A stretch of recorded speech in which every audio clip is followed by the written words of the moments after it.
কেমন আছেন সবাই? আশা করি ভালো আছেন। আজকে আমরা খুবই গুরুত্বপূর্ণ একটা টপিক সম্পর্কে জানবো, সেটা হচ্ছে সভ্যতার সংকট বা ক্ল্যাশ অফ সিভিলাইজেশন। এটা আমাদের জানাই লাগবে।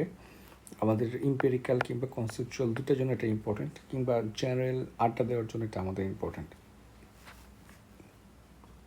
তো ক্ল্যাশ অফ সিভিলাইজেশনের আমরা প্রতিটা পার্ট সম্পর্কে জানবো। পরীক্ষায় যতটুকু আসে আমরা ঠিক ততটুকুই দিব। তাহলে এই ধরনের যখন আমরা একটা থিওরি পড়বো, তখন আমরা দেখবো যে থিওরিটা কত সালে দেওয়া হয়েছে বা কে দিছে। সালটা না দিতে পারলেও অন্তত কে দিয়েছে সেটা আমাদের দেওয়া লাগবে। তাহলে দেখেন, হার্ভার্ড বিশ্ববিদ্যালয়ের অধ্যাপক রাষ্ট্রবিজ্ঞানী স্যামুয়েল পি হান্টিংটন এই এই নামটা আমাদের মুখস্থ থাকতেই হবে। হার্ভার্ড বিশ্ববিদ্যালয়ের অধ্যাপকটা দিলে না দিলে তাদের সমস্যা নাই, কিন্তু রাষ্ট্রবিজ্ঞানী স্যামুয়েল পি হান্টিংটন এটা আমরা দিতে পারি। উনি হচ্ছে সভ্যতার মধ্যকার দ্বন্দ্ব বা ক্ল্যাশ অফ সিভিলাইজেশন তত্ত্বটা প্রদান করেন। এখানে প্রেক্ষাপটটা হচ্ছে এরকম যে আপনার পাশ্চাত্য গণতন্ত্র বিশ্বায়ন আন্তর্জাতিক ভাষা হিসেবে যখন সারা বিশ্বে ঐক্যমত প্রকাশ পেয়েছে, তখন বিভক্তির রেখা টেনে ফরেন অ্যাফেয়ার্সে তিনি একটা থিসিস রচনা করেন। মূলত একটা থিসিস ছিল, সেটা হচ্ছে ক্ল্যাশ অফ সিভিলাইজেশন নামে পরিচিত হয়। তত্ত্বের মূল বিষয় দেখেন, তত্ত্বের মূল বিষয়টাই হচ্ছে ভবিষ্যৎ সংঘাতের মূল চরিত্র সভ্যতাভিত্তিক বা রাষ্ট্রভিত্তিক নয়, বরং এটি আরও শক্তিশালী হবে সাংস্কৃতিক যোগসূত্র এর ভিত্তিতে, যার মূল উপাদান হবে ধর্ম। তিনি আরও উল্লেখ করেন ভবিষ্যতের সংঘাত হবে ইসলাম, চীন এবং পাশ্চাত্যের মধ্যে। তিনি এই থিসিসে ইসলামকে পাশ্চাত্যের প্রতিপক্ষ হিসেবে উল্লেখ করেন। তাহলে যে ফিউচারে যে বিগ যুদ্ধটা হবে, সেটার মূল কনসেপ্ট হচ্ছে আপনার সাংস্কৃতিক যোগসূত্র, আর যেটা মূল উপাদান হচ্ছে ধর্ম। এছাড়া হচ্ছে মোটামুটি তিনটা প্রাইম সিভিলাইজেশন আমরা দেখবো, একটা ইসলাম, একটা চীন এবং পাশ্চাত্য। আর ইসলামের সাথে পাশ্চাত্যের একটা ভালোই একটা দ্বন্দ্ব থাকবে। এটা হচ্ছে মূল বক্তব্য। এখন দেখেন যে বিংশ শতকের শেষ দিকে 1996 সালে স্যামুয়েল পি হান্টিংটনের সভ্যতার সংঘাত নামে বইটা বাজারে আসে। শুরুতে বইটি তেমন সাড়া না ফেললেও আমেরিকার টুইন টাওয়ারে হামলার ঘটনার পর এটা অনেক জনপ্রিয়তা লাভ করে। এখন দেখেন, উনি হচ্ছেন আপনার 8টা সভ্যতাকে চিহ্নিত করেন, যে 8টা সভ্যতা হচ্ছে আপনার মানে এই 8টা সভ্যতা নিয়ে হচ্ছে নিজেদেরকে শ্রেষ্ঠ এবং হচ্ছে নিজেদেরকে সভ্যতার পৃথিবীর কেন্দ্র বলে মনে করে। নিজেদের সভ্যতাকে ওরা হচ্ছে সুপ্রিম মনে করে। 8টা সভ্যতাই পরস্পরকে বড় মনে করে। তাহলে দেখেন, 8টা সভ্যতা আমার মাথায় রাখতে হবে। এটা একদম ইজি, আপনি ম্যাপটা মাথায় রাখলে ইজি। যেমন ধরুন হচ্ছে একটা ব্লক ডায়াগ্রাম আঁকি।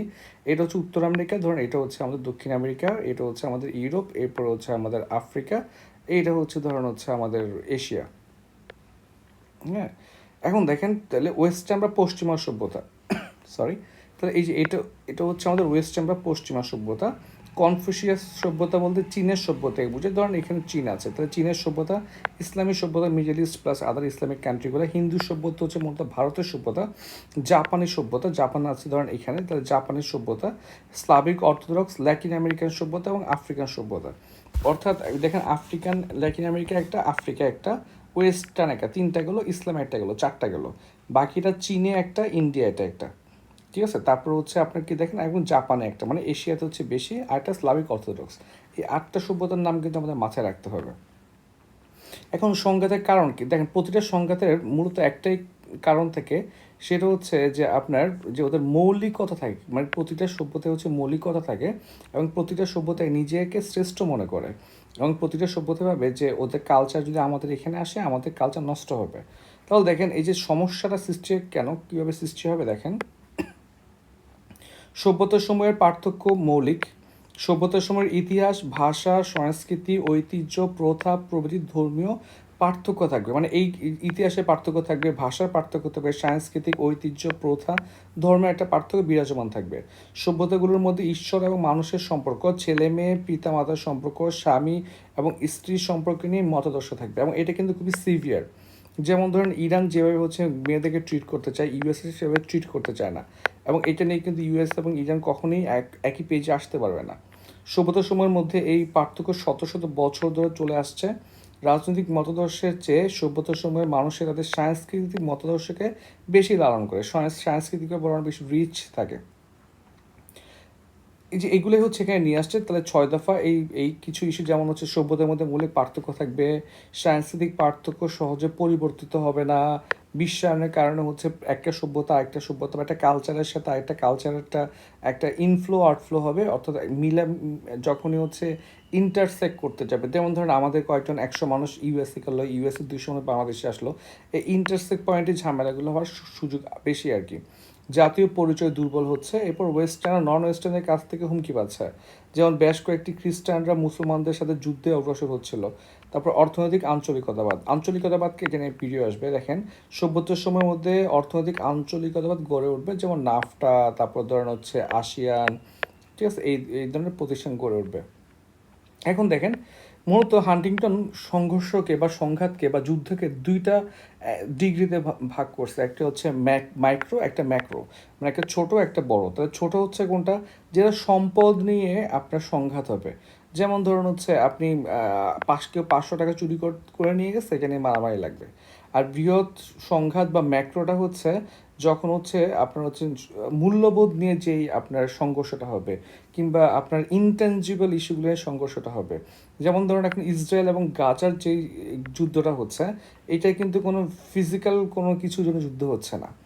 হ্যাঁ, এখানে যুদ্ধ হচ্ছে আপনার একটা দর্শনের জন্য, একটা ফিলোসফির জন্য, একটা মূল্যবোধের জন্য। সো এটাকে আপনি সহজে আপনি থামায় ফেলতে পারবেন না।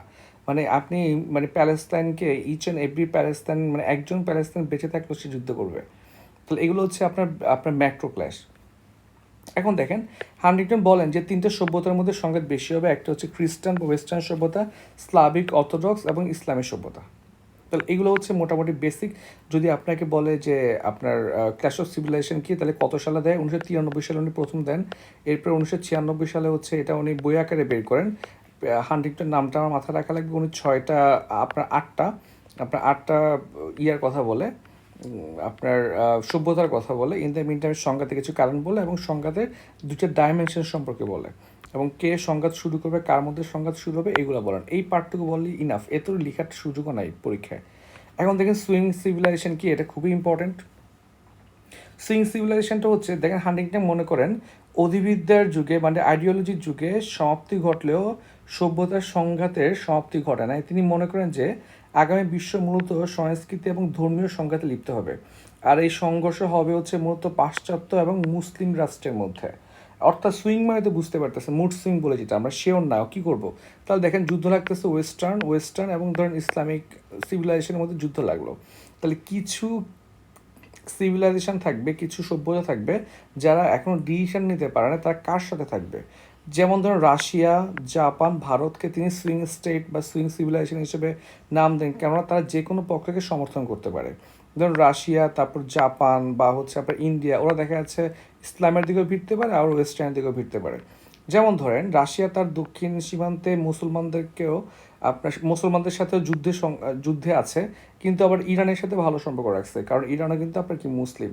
তেমনিভাবে হচ্ছে আপনার আপনার মুসলিম চীন সম্পর্ক, বিশেষ করে ইরান, পাকিস্তান, সিরিয়ার মতো দেশের সাথে চীনের সম্পর্ক খুবই ভালো, কিন্তু চীন আবার উইঘুরে হচ্ছে মুসলমানদেরকে মারতেছে।